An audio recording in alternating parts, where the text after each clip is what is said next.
Bismillah. Assalamualaikum warahmatullahi wabarakatuh. Perkenalkan nama saya Yasmin. Saya dari Pendidikan Kimia B 2019. Di sini saya izin menjelaskan mengenai metode ceramah dalam pembelajaran.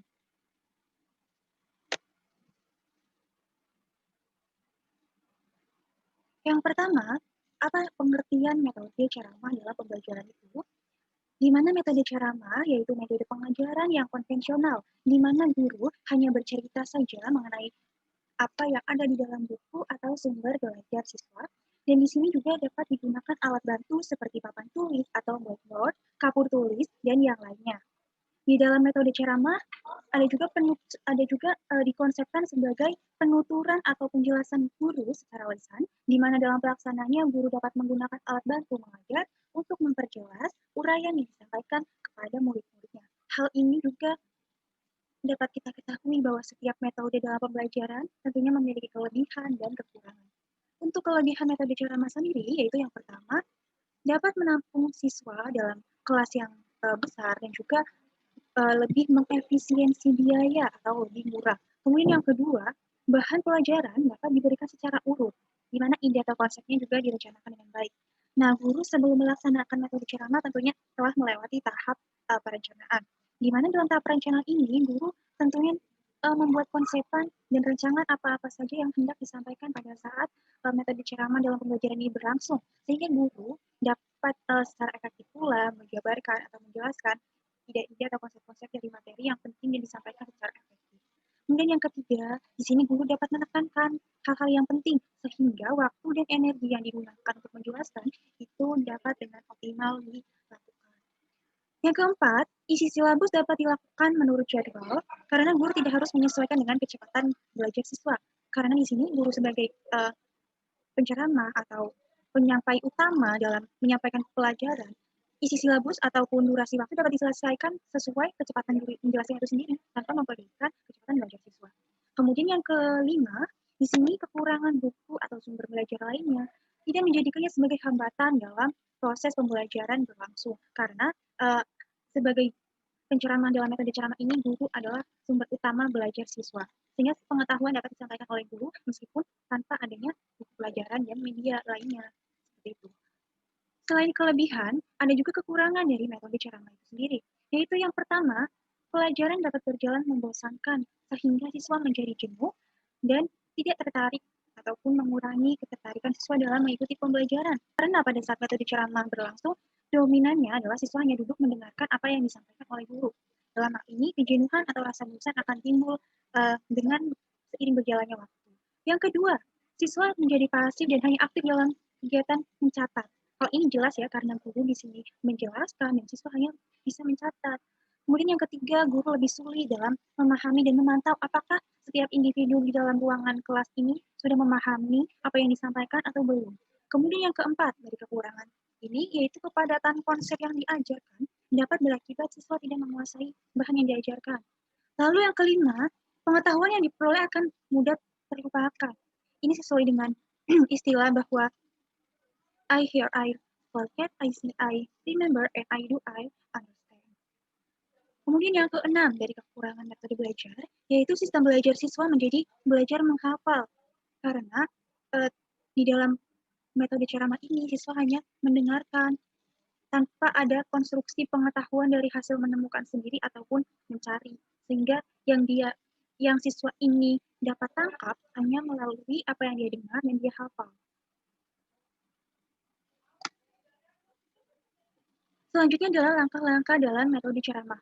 Yang pertamanya adalah tahap persiapan. Tahap persiapan ini meliputi yang pertama merumuskan tujuan. Merumuskan tujuan tentunya dapat sangat krusial di sini untuk guru sebelum melakukan metode pembelajaran, karena rumusan tujuan ini harus ditetapkan sejak sebelum dilakukannya metode pembelajaran. Sesuai dengan silabus, RPP, dan mengacu pada pokok bahasan yang akan dilaksanakan untuk kompetensi apa saja yang harus dicapai oleh peserta didik. Kemudian yang kedua yaitu menentukan pokok-pokok materi yang akan diceramahkan.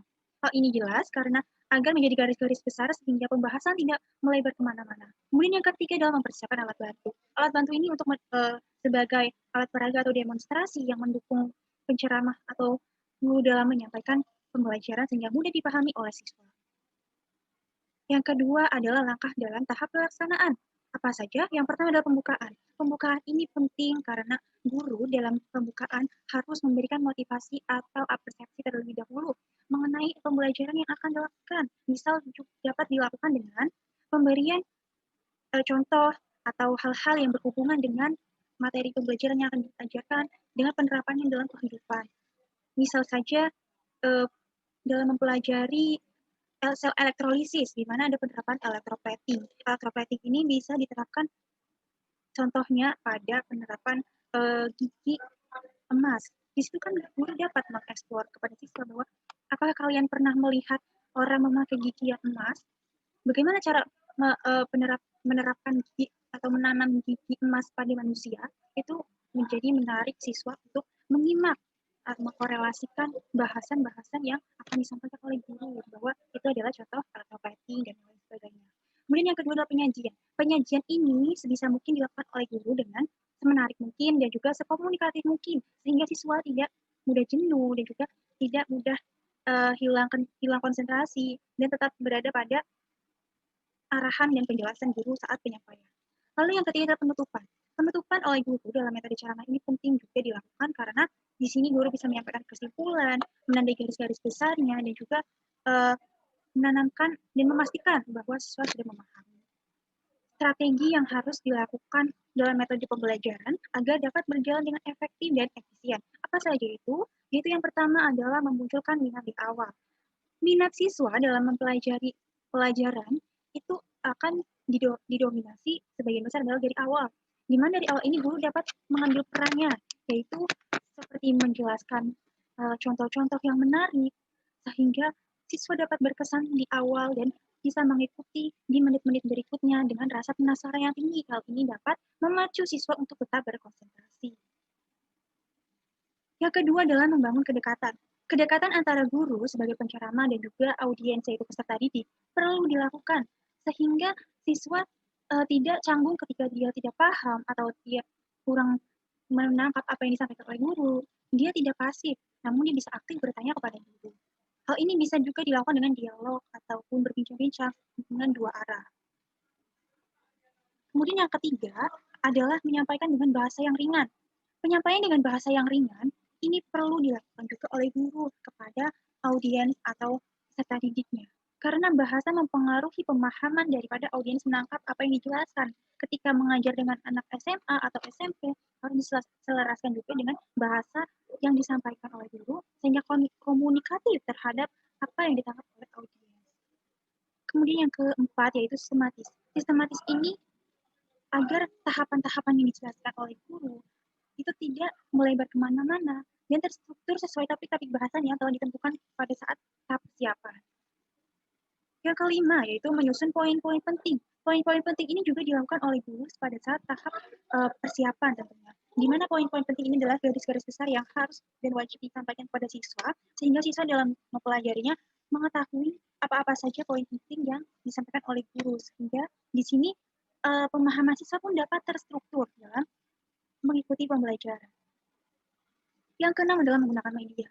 Selain guru hanya menjelaskan secara lisan, penggunaan media juga penting untuk mendukung apa yang disampaikan oleh guru karena konsentrasi siswa atau audiens itu hanya bertahan di menit awal. Seiring berjalannya waktu, rasa bosan, kantuk, dan tidak konsentrasinya itu akan semakin meningkat. Sehingga penggunaan media dalam menyampaikan atau mendukung itu sangat penting dilakukan. Yang ketujuh yaitu memberikan contoh dan menganalogikan dengan pengalaman. Hal ini jelas dapat dilakukan dengan pemberian pengalaman pribadi guru ataupun siswa yang sesuai dengan konsepsi penjelasan materi yang sedang dilakukan, sehingga dapat melekatkan apa yang disampaikan guru dengan konsepsi konstruksi pengetahuan dari peserta didik. Yang kedelapan yaitu mengajukan pertanyaan. Pertanyaan di sini dapat disampaikan oleh guru ketika menjelaskan dengan bahasa yang ringan dan juga pertanyaan-pertanyaan yang dapat dijawab dengan singkat oleh peserta didik dengan bertujuan agar terjadi komunikasi yang dua arah dan setidaknya guru dapat memantau siswa dalam memahami atau belum apa yang disampaikan. Baik, terima kasih atas perhatiannya. Sekian penjelasan dari saya mengenai metode ceramah dalam pembelajaran. Wassalamualaikum warahmatullahi wabarakatuh.